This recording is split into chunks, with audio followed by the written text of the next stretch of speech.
Muchas gracias y ahora sí que sí, los dejo con, obviamente, la persona importante en este minuto, con Mónica. Mónica. Ya, perfecto. Bueno, buenos días. Disculpen la tardanza por unos problemas técnicos, pero un gusto estar aquí en nombre de Adimed y gracias por la invitación también para hablar de este relevante tema, ¿no? Bueno, tecnovigilancia. ¿Me das la siguiente, por favor? Primero que nada, quisiera invitarlos a revisar un pequeño video que hizo la OMS y muy atingente en este encuentro en torno a lo que es seguridad del paciente. Si lo podemos revisar, por favor. Eso del principio ideal. Ahí. No one should be harmed in healthcare. Yet, every minute, 5 patients die because of unsafe care. These deaths can be prevented. Simple commitments can ensure safe care. I commit to updating my knowledge and skills regularly to provide safe care for my patients. I commit to being actively involved in my own care. I commit to giving the right medication to the right patient, in the right dose and through the right route, at the right time. We commit to working together as one team, open and transparent. I commit to explaining to my patients how to use their medication correctly. I commit to using the required procedures for each delivery I perform. I commit to establishing a culture of patient safety. Together, we can save lives. Let's commit to ensuring safety in healthcare. Speak up for patient safety. Eso era. Bueno, como ahí se dice, el compromiso es de todos. Ya, eso era un poco para incentivarnos a comprometernos con esta seguridad que todos somos parte. Y vamos a revisar algunos conceptos entonces, por favor, en la siguiente diapo.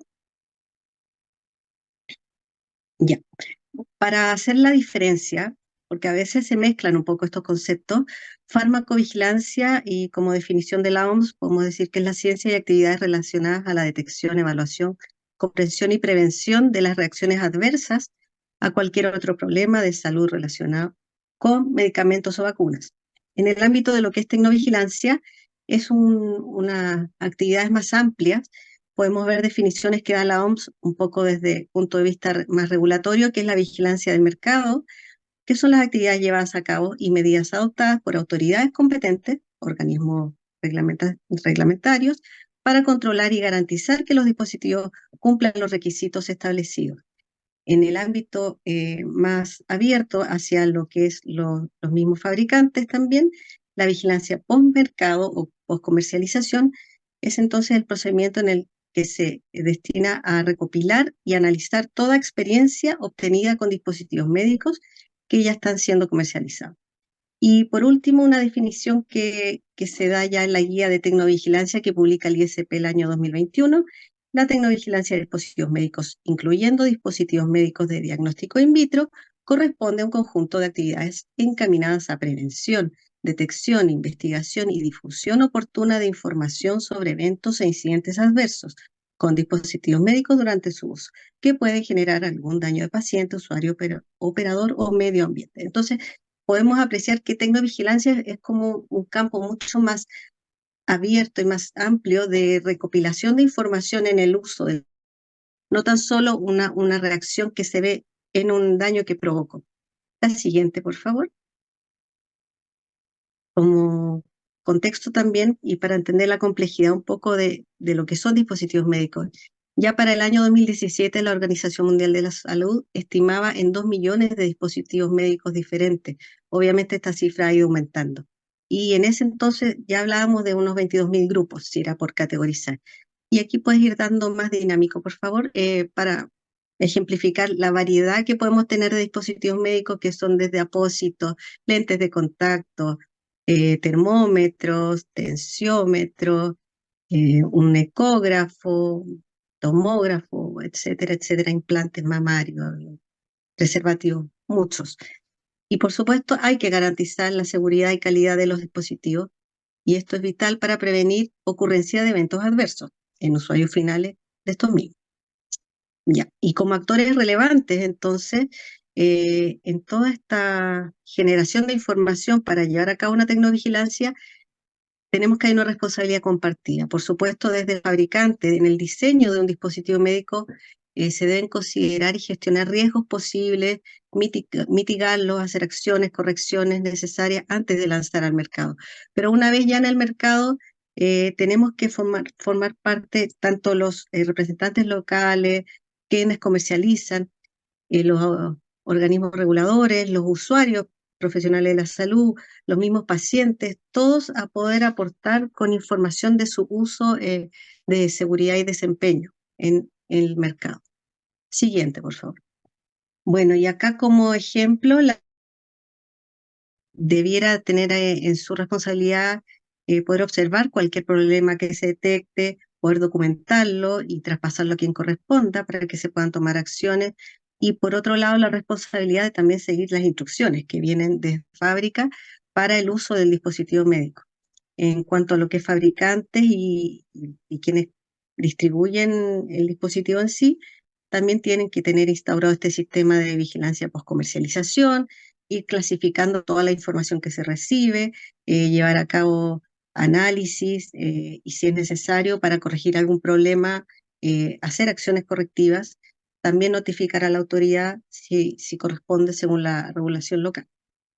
Siguiente, por favor. La OMS también, desde el Organismo Nacional Regulador, ejemplifica algunas actividades como asegurarse de que estas observaciones o problemas que se informen sean informaciones que lleguen a los fabricantes, si tienen que hacer otros análisis de riesgo locales, recopilar más información, también llevar a cabo algunas medidas regulatorias si es necesario, compartir a otras. ¿Puedes pasar a la siguiente? Ahí sí. Bueno, y dentro de la tecnovigilancia podemos encontrar 3 pilares fundamentales en lo que es estas actividades. Uno es la gestión de eventos adversos, también tenemos los reclamos y quejas y las acciones de campo. Vamos a la siguiente, por favor.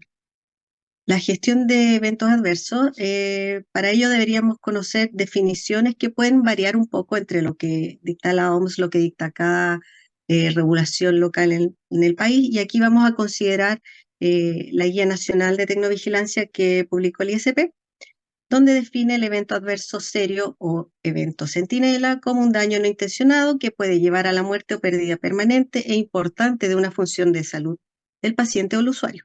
Y también se recomienda para cualquier evento de este tipo una notificación que no sea mayor a 3 días hábiles para darle la importancia y la urgencia necesaria. En cuanto a lo que es un evento adverso, en un daño menor a lo descrito antes, es un daño no deseado para un paciente, usuario u otro, que puede ser o no consecuencia de un error. Y en este caso, se recomienda notificar en un plazo máximo de 30 días. También tenemos la definición de incidente adverso, que se refiere a un potencial riesgo de daño no intencionado a paciente, usuario u otro, que ocurre como consecuencia de un uso de dispositivo médico, pero que por causa del azar, por intervención de algún profesional, alguna otra barrera de seguridad, nos generó el daño. Y en este caso se sugiere un plazo máximo de notificación de 30 días después del análisis y validación del responsable de tecnovigilancia. La siguiente, por favor. Bueno, desde la guía de la OMS, las definiciones que se dan para eventos a notificar son, en primer lugar, un evento que sea una amenaza grave para la salud pública, y en este caso ellos sugieren un plazo no mayor a 48 horas para la notificación. También están los eventos en los que se produzca la muerte o deterioro grave de la salud de un paciente u otro, donde el plazo máximo sería de 10 días, y para un potencial problema que pueda producir muerte o deterioro de la salud, cuanto antes, pero en un plazo máximo de 30 días. Y ahora vamos a ver algunos casos así un poco dramáticos de titulares de algunos eventos adversos serios que han ocurrido y que no queremos, por supuesto, que sigan ocurriendo. Vamos a ver la siguiente, por favor. Bueno, acá en un caso, un laboratorio que diagnostica por error un tumor maligno cuando en realidad era benigno. Siguiente, por favor. Un dispositivo robótico que quema el intestino delgado de una mujer durante una operación. Obviamente asegura una demanda. Siguiente. Tenemos aquí en España, vinculan un dispositivo médico con cerca de 50 muertes que perforan la pared cardíaca. El siguiente. Acompañó a su mamá a una resonancia magnética y tuvo un olvido que terminó en su muerte. Este caso fue en Brasil y tiene que ver ni siquiera con el paciente ni el profesional de la salud, con el acompañante del paciente, que por no hacer caso de dejar una pistola que andaba portando fuera de esta sala, entonces se le accionó la pistola con el campo magnético que se produce en el examen y se disparó, causándole la muerte. Entonces, es un poco para evidenciar algunos casos dramáticos con distintos tipos de causas también.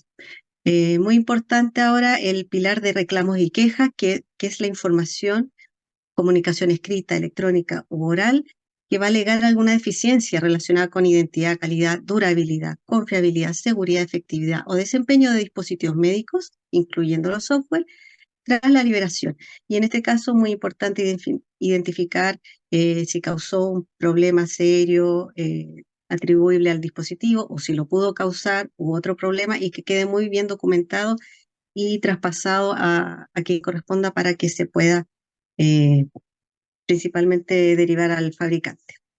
Siguiente. Entonces el fabricante va a recibir, vamos por favor, siguiendo adelante, información que va a llegar desde estas quejas de clientes, pacientes, usuarios, de la misma autoridad regulatoria, de los empleados, de la actividad de una vigilancia que tenga implementada. Pueden haber publicaciones. También otro punto importante de fuentes de información son las actividades que se realizan en el campo por personal técnico que puede estar atacando algún defecto porque no funciona, porque el desempeño no es correcto, pero se pueden advertir entonces problemas asociados a seguridad. Y eso es importante levantarlo también. Siguiente, por favor.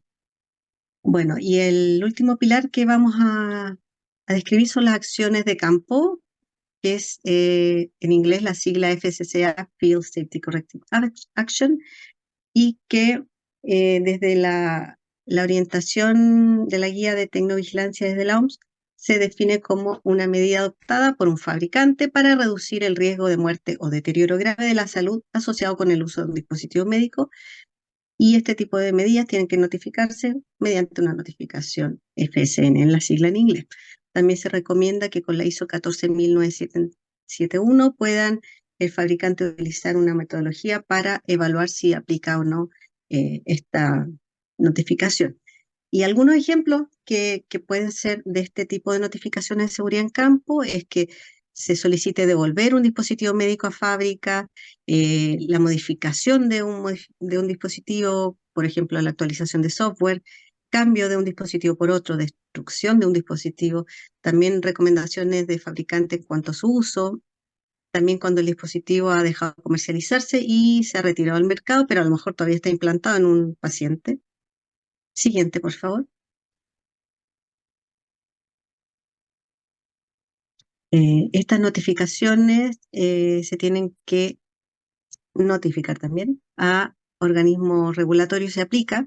En el caso de Chile no es mandatorio para todos. La carta misma, que es la FSCN, es el medio entonces para comunicar a los usuarios la información relevante en materia de seguridad. También pueden usarse para proporcionar información actualizada sobre la forma en que se debe usar.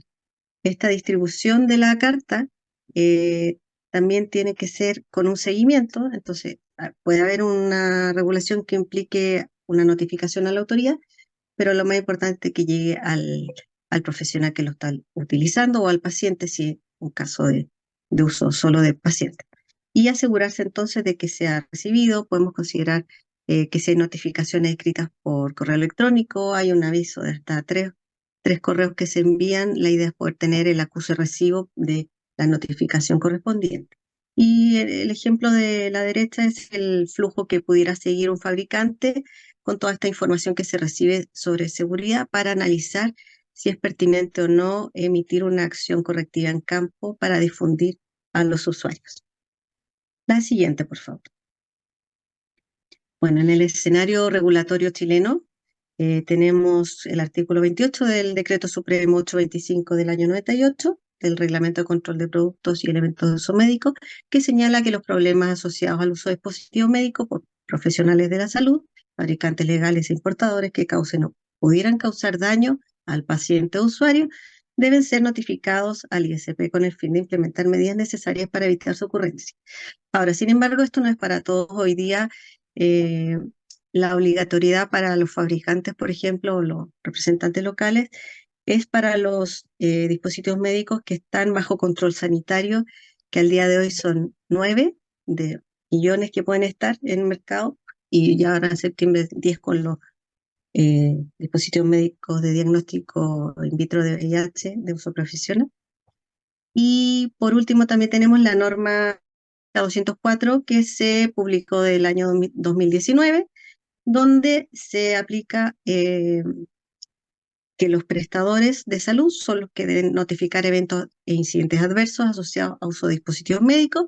También se hace mención a esta red de tecnovigilancia nacional, con los 3 niveles de operación, nacional, territorial y local, los actores, los roles, ¿cierto? Y establece la designación también de un responsable de tecnovigilancia en los niveles de operación de la red.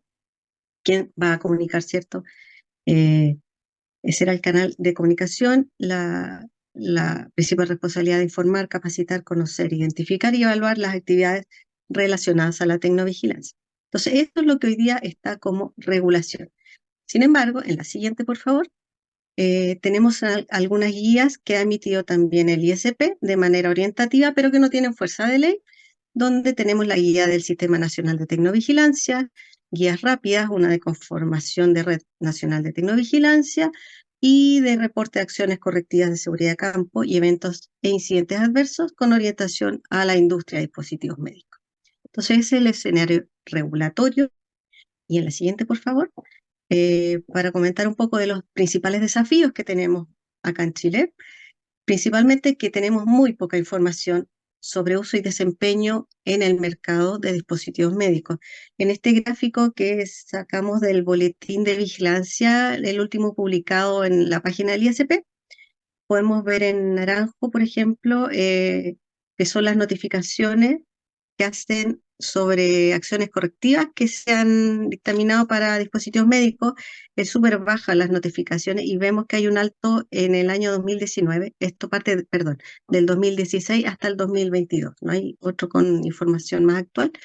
Y en el año 2019, que justo se publica la norma técnica, y hay un aumento, ya vemos 900, pero más o menos se ha mantenido parejo, incluso bajando después de nuevo.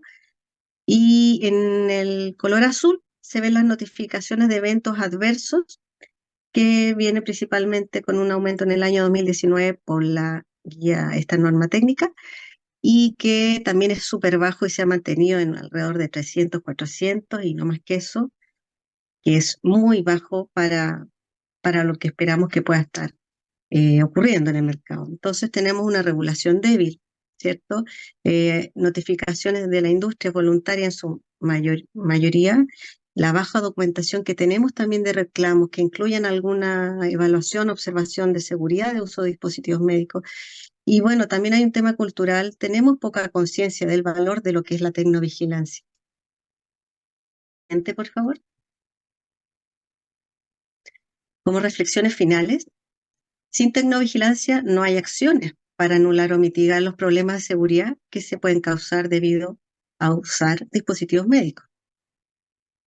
Como profesionales de la salud, somos responsables de contribuir con esta retroalimentación acerca de problemas de seguridad detectados en el uso de dispositivos médicos. Y bueno, claro, el objetivo final siempre es inclinar esta balanza de beneficio y riesgo para que sea un beneficio al usar los dispositivos médicos y no que sea un riesgo el que los usemos. Por último, destacar que, un clic más, por favor. Todos somos pacientes. Con esto quiero decir que desde el día que nacemos estamos en contacto con dispositivos médicos que van a evaluar, no sé, condiciones propias desde el nacimiento hasta el día de hoy. Todos somos pacientes, más que decir que el foco lo tenemos en un paciente, en un tercero, nosotros también queremos que cuando tengamos que tomarnos un examen, cuando nos tengan que evaluar algún tratamiento, si va bien o no, que esto esté, eh, que sea eficaz, ¿cierto? El uso del dispositivo médico y seguro, que no produzca un problema extra. Y eso era lo que queríamos compartir. No sé si tienen algún comentario, alguna reflexión, alguna duda de algo. No te preocupes, Mónica, porque justo ahora viene el espacio para esa conversa. Entonces, Qué vamos bueno, a muy dejar bien. de compartir. Por favor, tanto Nicolás Sánchez, que está con nosotros, él viene de la Corporación Municipal de San Bernardo, y Esteban González Yáñez, presidente de la Sociedad Científica de la Industria de Dispositivos Médicos. La idea es que ahora podamos conversar, obviamente, sobre esta presentación, sobre lo humano y lo divino, y desde lo macro, y obviamente también desde lo micro, desde la trinchera, donde muchos de los que están hoy día conectados tienen que ver esto día a día. Así que, por favor, Esteban, si también prendes la cámara, y aprovechando que Nicolás ya tiene la cámara prendida, obviamente invitamos a Mónica, si es posible ahí, que se una también para los comentarios que eventualmente puedan hacer nuestros panelistas y que tengamos una excelente conversación. Gracias, Jorge, y agradezco al team organizador la invitación. Buenos días a todos y felicitaciones a Mónica por la excelente presentación que realizó. Realmente, tecnovigilancia es un tema no solamente local, es un tema global, como lo mostraba la Organización Mundial de la Salud, preocupada también de llevar este tema a los distintos países, incluyendo obviamente toda nuestra región de América Latina, donde sabemos que las agencias sanitarias y los niveles de trabajo a nivel de tecnovigilancia varían dependiendo la agencia sanitaria y agencias sanitarias de alta vigilancia, donde tenemos probablemente algún desarrollo un poco más acabado de la tecnovigilancia, con más detalle, con más reporte, como lo mostró Mónica. El nivel de reporte en el boletín de tecnovigilancia del Instituto de Salud Pública de los años 2016-2022 muestra sin duda algún, quizás muy...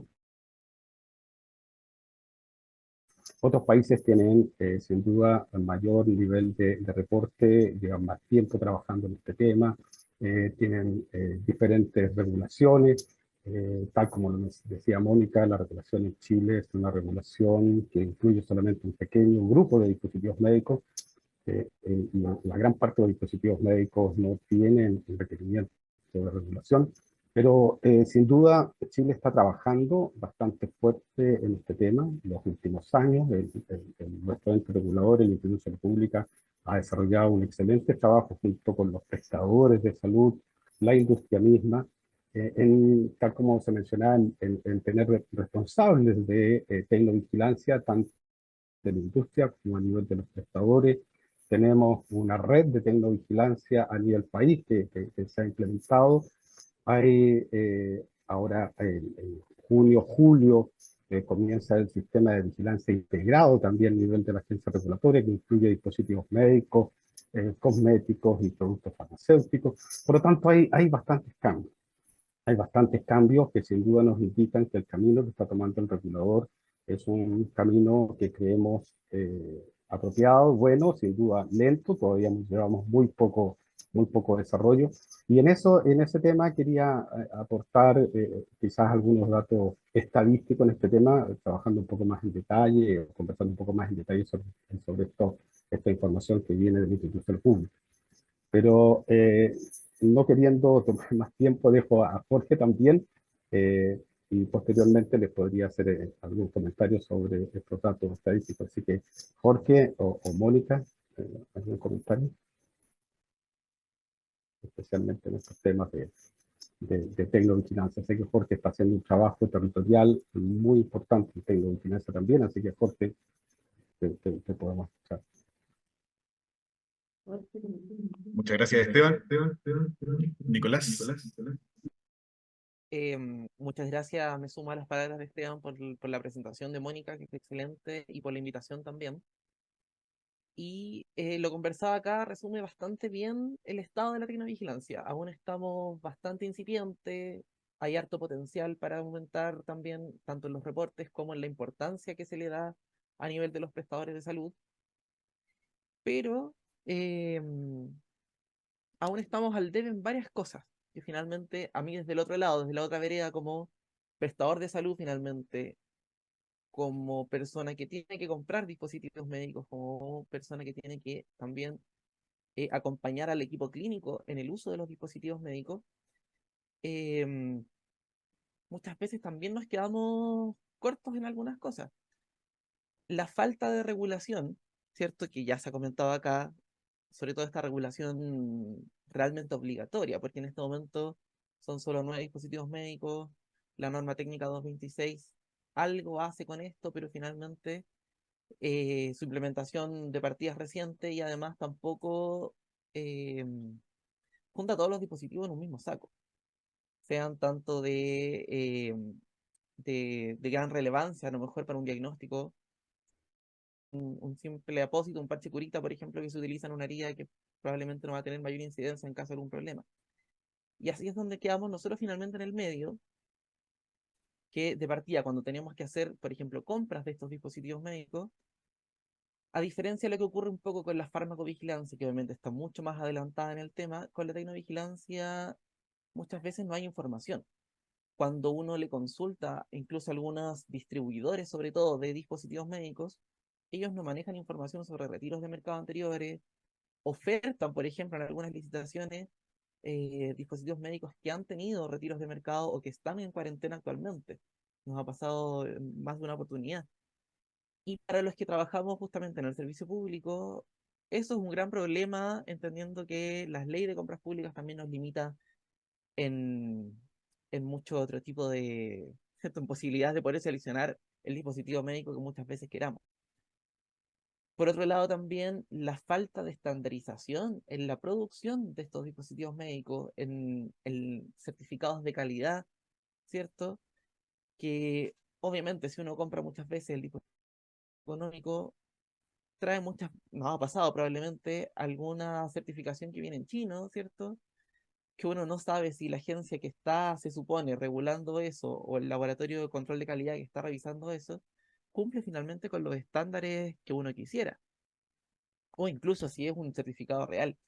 Entonces yo creo que hacia ese lado debiese ir apuntando la industria, nosotros también como prestadores ir presionando a la industria también, para que todos finalmente estemos en un ambiente mucho más seguro de utilización de los dispositivos médicos que son de gran relevancia para la atención clínica diaria de nuestros pacientes. Asimismo también, y no menos importante, es el tema del transporte de los dispositivos médicos, que nos hemos encontrado muchas veces, bueno, y trabajo, como Jorge me presentó, en una comuna, ¿cierto? En una comuna de Santiago, donde muchas veces tenemos que comprar a revendedora de dispositivos médicos porque o el productor no es el mismo que reparte, ¿cierto? Que distribuye, o a veces por un tema de ley de compras públicas terminamos comprándole a un revendedor. Y ese revendedor no sabe la importancia que tiene el dispositivo médico en sí.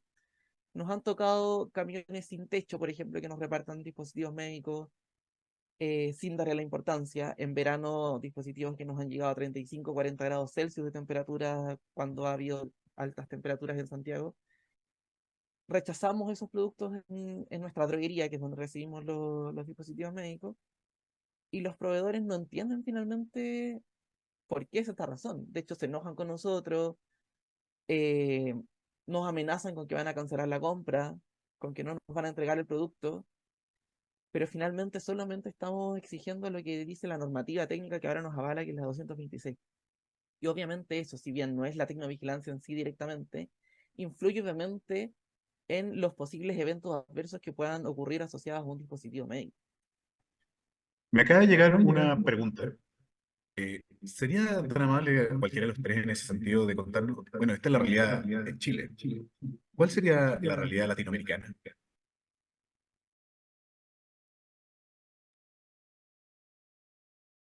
Bueno, por mi parte puedo comentar que colegas de Latinoamérica están en general mucho más avanzados con todo lo que es tema regulatorio, entonces para ellos es cosa del día a día. Todos los dispositivos médicos, no sé, México, Brasil, Colombia, que trabajamos nosotros, tienen registros, ¿cierto? Entonces tienen todo un sistema ya adaptado, con muchos años, mucha más madurez también. La verdad es que yo creo que aquí todo parte porque la regulación no se ha llevado a cabo como tal. Quedamos pendientes, como un poco adheridos a lo que iba a ser Fármacos 2. Eso ha quedado estancado para que se legisle. La idea y lo que nosotros estamos tratando de promover también es de que haya separado de lo que es fármaco, porque dispositivos médicos tiene una complejidad muy diferente a lo que es medicamentos y vacunas. Entonces, apelamos a que se pueda hacer una regulación de dispositivos médicos y que sea considerando todo lo que ya está estandarizado globalmente, ¿no? Así que podríamos decir que, que estamos acá todavía muy en pañales, como se ha comentado, y la realidad en Latinoamérica en general están bastante más avanzados que nosotros. Ahí, Jorge, si me permite un comentario adicional, gracias, Pero por Mónica. supuesto. Efectivamente, como lo dice Mónica, en la región de América Latina podríamos decir que básicamente van quedando dos países que no tienen regulación de dispositivos médicos. O sea, regulación al 100% de sus dispositivos médicos. En Chile solamente tenemos 9, nosotros tendremos 10. En Panamá, que hace un par de años se trató de implementar la regulación de dispositivos médicos, pero por problemas técnicos, de recursos, etcétera, se postergó. Entonces vamos quedando prácticamente dos países en la región de América Latina que no tenemos regulación de dispositivos médicos. Así encontramos regulación en El Salvador, en Nicaragua, más o menos, no vamos a decir que todos están al mismo nivel, Paraguay, Colombia, Bolivia, etcétera. Y solamente va quedando en la región de América Latina, hoy día Chile y Panamá. Por lo tanto, evidentemente el tema de tecnovigilancia asociado un poco a la obligatoriedad que va dando la regulación, sin duda Chile va quedando atrás, pero como les digo, se están implementando actividades a nivel del regulador en Chile que llevan hacia allá. Sin duda nos falta la regulación, pero en América Latina esa es la realidad.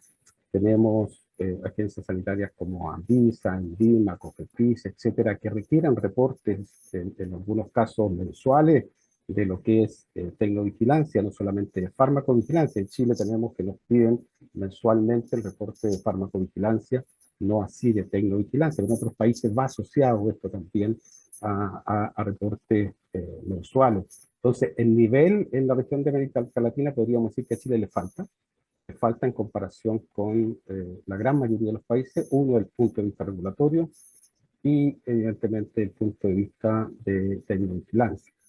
Y así un comentario en general sobre qué nivel nosotros llevamos de tecnovigilancia en comparación con, por ejemplo, con Estados Unidos. Es sabido por los reportes de la OMS que en Estados Unidos se registran anualmente más de 1 millón de eventos adversos asociados a dispositivos médicos. Si nosotros vemos con el gráfico que mostró Mónica inicialmente, aproximadamente 300, la mitad de los reportes corresponden a notificaciones en Chile. O sea, 300 que son mensualmente. En Estados Unidos más de 1 millón anualmente. Si eso lo extrapolamos a nivel de población, en la población en Estados Unidos de más de 300 millones de habitantes, decimos que aproximadamente el 0,3% en relación a la población de eventos adversos se producen del orden de 58.000, 60.000 eventos adversos al año. En Chile estamos bastante por debajo de eso. En Chile estamos viendo que si colocamos un promedio de 300 mensualmente o anualmente, 300 anualmente, sin duda estamos muy, muy por debajo de lo que nos corresponde proporcionalmente a nivel de población, que debiéramos estar hablando de 58.500 casos aproximadamente en Chile.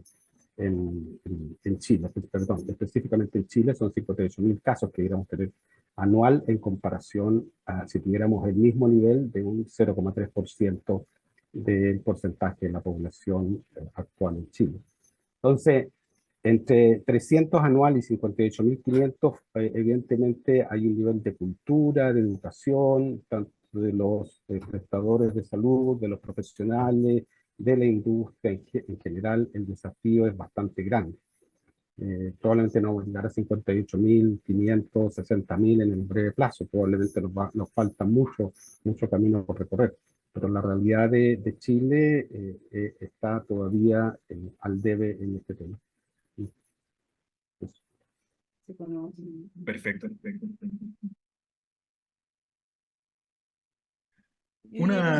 Una pregunta que nos hace acá. ¿Cómo ustedes ven esto en el mediano corto plazo para que eventualmente podamos tener estos cambios que nos planteaba Mónica al final? ¿Cuáles serían los elementos que requeriríamos tanto de la industria como nosotros desde los farmacéuticos que estamos ahí en la última parte de las organizaciones? Incluso también lo planteo como colegio y como Fundación para la Seguridad del Paciente. ¿Qué deberíamos hacer para que esto mejore en un corto o mediano plazo? Aquí hay varias cosas, porque uno es la regulación, como se decía también va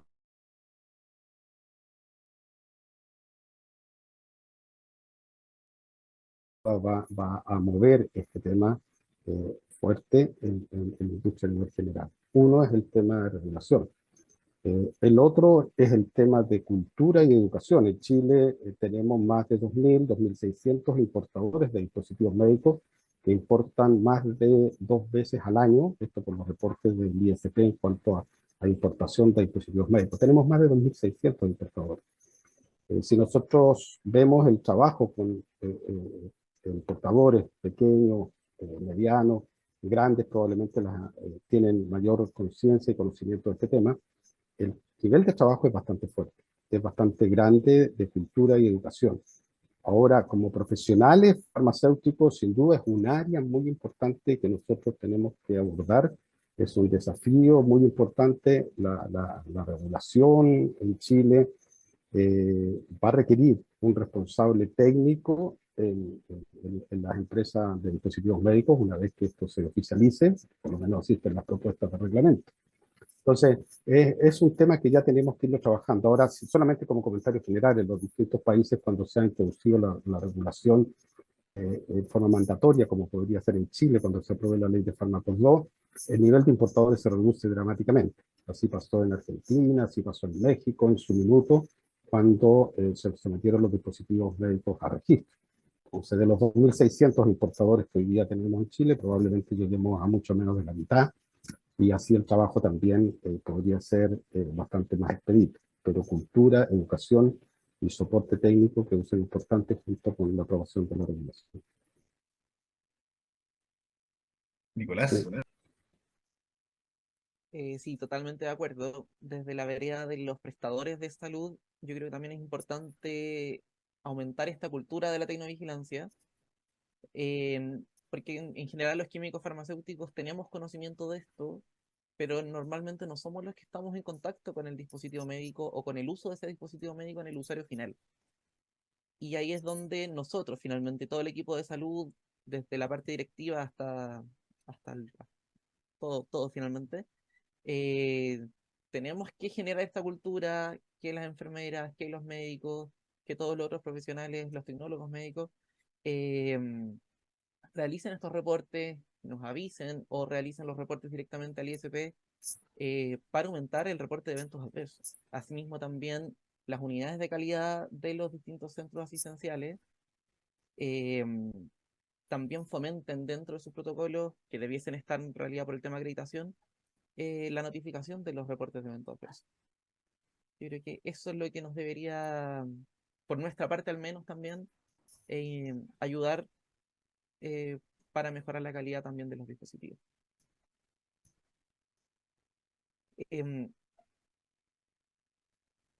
O sea, Chicos, lamentablemente no ya siendo las está... casi 10 de la mañana para poder ir cumpliendo con el programa, pero creo que es importante en el fondo dar la oportunidad de que cada uno pueda dejar un pensamiento, una lógica final en el fondo para todos aquellos que nos están escuchando. Recuerden que tenemos personas de todas las latitudes del globo y obviamente eso es lo importante, que tengamos una lógica que planteen ustedes desde los farmacéuticos a seguridad del paciente en el caso de dispositivos médicos y tecnovigilancia. Entonces comenzamos con Esteban, después Nico y por último Mónica. Sí, sabiendo que hay colegas de distintos países, creo que el desafío que tenemos es seguir trabajando y apoyando en la cultura y de tecnovigilancia a nivel local, pero también a nivel regional. Creo que debemos avanzar en lo que farmacovigilancia, por ejemplo, a nivel regional está ido avanzando, las distintas agrupaciones de farmacovigilancia de los distintos países también tienen sus eventos anuales, tienen comunicación, etcétera. Así que, en mi opinión, creo que debiéramos también ir desarrollando a nivel regional a objeto de compartir nuestros aprendizajes, conocimientos, etcétera, y poder ayudar al avance en la tecnovigilancia en nuestros países. Creo que tenemos un desafío también en toda la región de poder ir agrupándonos o reunirnos al menos una vez al año, conversar con las distintas agrupaciones de profesionales asociados a tecnovigilancia, así como lo hace farmacovigilancia también en la región. Así que ese es un desafío que tenemos todos y creo que debiéramos trabajar en ese sentido también. Gracias. Perfecto. Nicolás. Sí, me sumo a las palabras de Esteban. Creo que tenemos que hacernos protagonistas finalmente de la tecnovigilancia. Tenemos que nosotros, desde mi vereda como prestador, presionar a la industria también para que vayamos mejorando día a día, presionar de esta forma también a los entes regulatorios para que mejoren la regulación y sobre todo haya regulación, porque finalmente lo que hay ahora obviamente no es suficiente para las necesidades que son actualmente.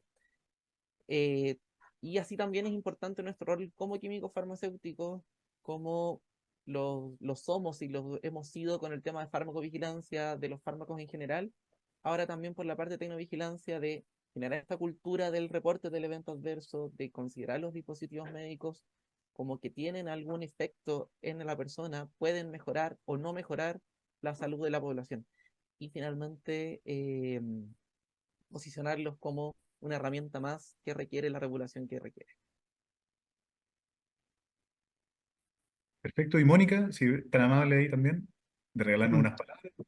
Gracias. Bueno, comparto también las palabras de los colegas y es eso, más que nada, contribuir, saber que somos responsables de contribuir a esta difusión de la importancia de tecnovigilancia y que nosotros también podemos ser pacientes, también son pacientes nuestros seres queridos, o sea, un poco más desde lo sensible quizás la concientización de que necesitamos aportar a que esto se pueda ir evitando, ¿no? Todos estos problemas que son evitables, hay que hacer algo para que no sucedan, ¿no? Finalmente, los eventos adversos por dispositivos médicos es algo que tenemos que mitigar.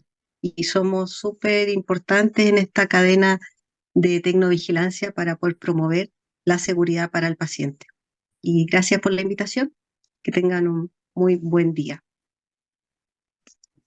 Excelente, creo que el objetivo de esta mesa y de esta parte de tecnovigilancia creo que se cumplió. Agradecemos obviamente a todos y cada uno de nuestros panelistas que participaron, que dieron sus puntos de vista y que nos ayudaron a entender un poco más este problema. Ahora lo importante es cómo cada uno de nosotros puede aportar a las soluciones. No nos podemos quedar solamente en pensar ahí o mirar desde afuera o tirar piedras a la autoridad pensando que los problemas están, sino que cómo podemos hacer para mejorar esto en el corto y mediano plazo, como lo conversamos.